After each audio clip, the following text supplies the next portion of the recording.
Saints' name, not to the Gentiles. You know who the Gentiles are? You and I, those who are not Jews.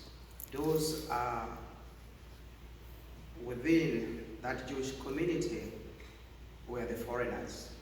Those among whom Joseph was not born. So those are the Gentiles. But Jesus sends his apostles not to those Gentiles, but to the lost sheep of the house of Israel. They are to go to the Jewish people who had drifted away from the covenant. My dear friends, spiritual drift is not uniquely a modern problem.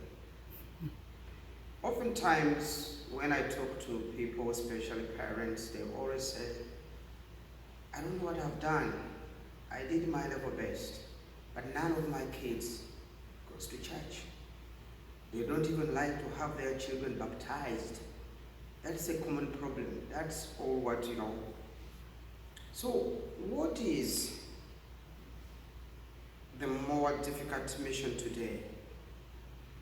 It's not to bring the gospel to the people who have never heard of Christ, but to go to those who have heard it all before, but whose faith has grown cold.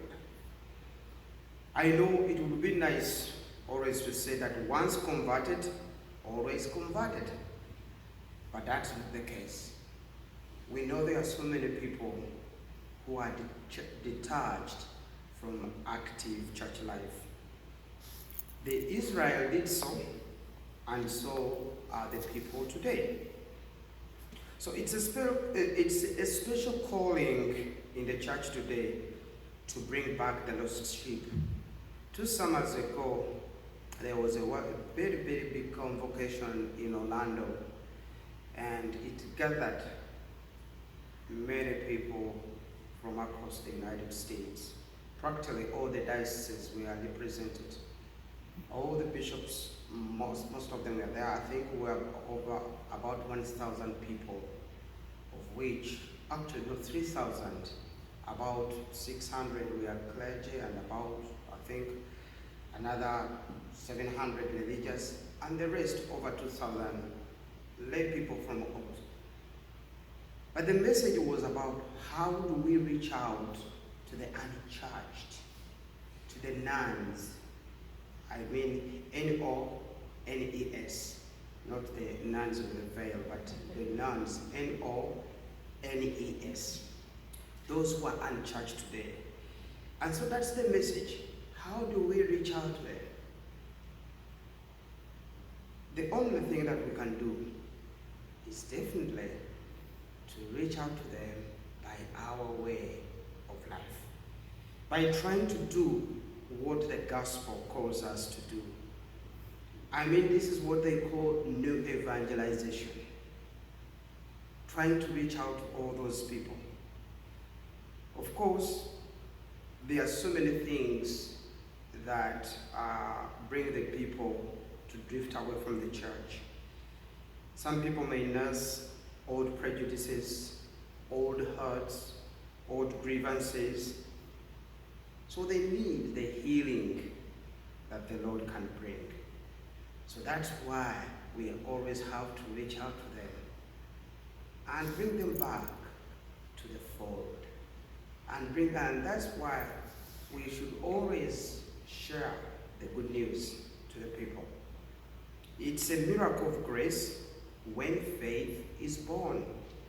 It's also a miracle of grace when faith is brought back to life. That's why whenever I baptize infants, I always turn to the parents and the godparents.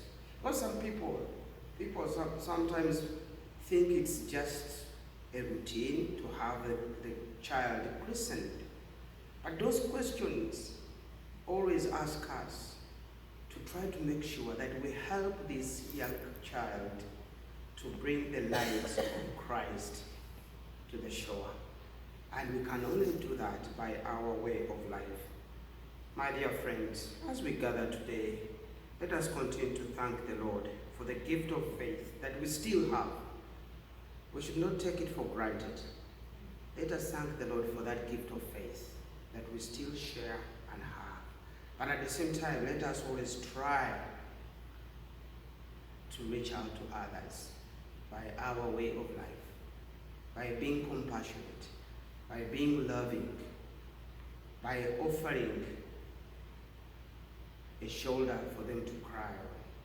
And that's what it means, really, to believe, to be an intentional disciple.